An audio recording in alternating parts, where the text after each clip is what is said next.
जय श्री कृष्ण प्रिय विद्यार्थियों।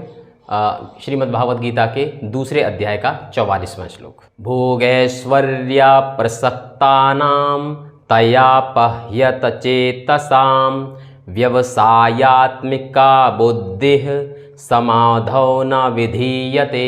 अर्थात जो लोग इंद्रिय भोग तथा भौतिक ऐश्वर्य के प्रति अत्यधिक आसक्त होते हैं, ऐसे वस्तुओं से मोहग्रस्त हो जाते हैं, उनके मनों में भगवान के प्रति भक्ति का दृढ़ निश्चय नहीं होता।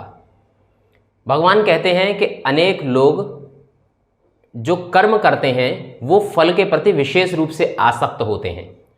उनका जो मन होता है वो कर्म के फल के प्रति बहुत अधिक होता है। ऐसे लोगों की संगति भी अच्छी नहीं होती। हमें कर्म के फल के प्रति बहुत ज़्यादा आसक्त नहीं होना चाहिए, बल्कि हमें कर्म के प्रति समर्पित रहना चाहिए। अगले श्लोक में यानी 45वें श्लोक में भगवान अर्जुन से कहते हैं, त्रैगुण्य विषया वेदा नैस्त्रैगुण्यो भवार्जुन निर्द्वंद्वो नित्य सत्वस्थो निर्योगक्षेम आत्मवान। अर्थात वेदों में मुख्यतया प्रकृति के तीनों गुणों का वर्णन हुआ है। हे अर्जुन, इन तीनों गुणों से ऊपर उठो, समस्त द्वैतों और लाभ तथा सुरक्षा की सारी चिंताओं से मुक्त होकर आत्मपरायण बनो। भगवान अर्जुन से कह रहे हैं कि वेदों में भी 3 गुणों का वर्णन हुआ है, प्रकृति के मात्र 3 गुणों का वर्णन। ये 3 गुण बहुत छोटी सी चीज है। हमें इन 3 गुणों से और भी ज्यादा ऊपर उठना है। अर्थात हमें इच्छाओं से दूर रहना है, हमें भोग विलासों से, हमें इंद्रिय तृप्ति से दूर रहना है।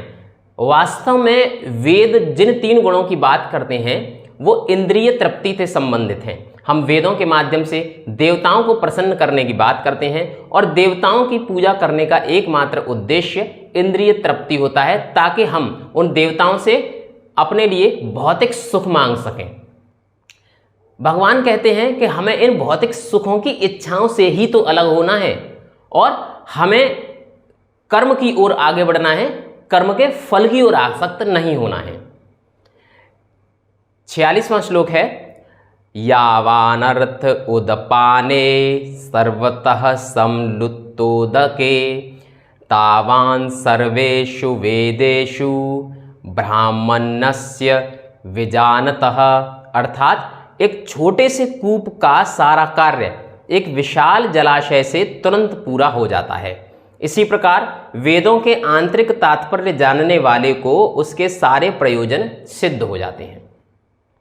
यहां पर भगवान उदाहरण देते हुए अर्जुन से कहते हैं कि मान लीजिए कि किसी व्यक्ति को छोटे से कुएं या छोटे से जलाशय में रहने की आदत हो, उसी से वो अपने दैनिक कार्य सिद्ध करता हो, परंतु अगर उसी व्यक्ति को एक विशाल जलाशय मिल जाए, छोटे कूप में रहने वाले व्यक्ति को एक विशाल जलाशय मिल जाए, तो वो छोटा सा कूप उसके लिए व्यर्थ हो जाता है।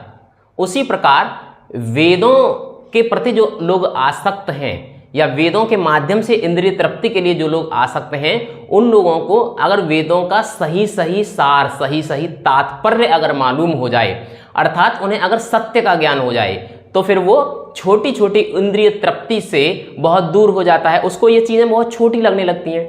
दरअसल जिस व्यक्ति के अंदर कृष्ण भावनामृत का रस चखने की आदत हो जाए ना, तो फिर वो बाकी के सुखों को एक बार को छोड़ देता है। कृष्ण भावनामृत जो है ना, वो सभी सुखों से ऊपर है, तो उस सुख तक पहुंचना ये बड़ी बात है।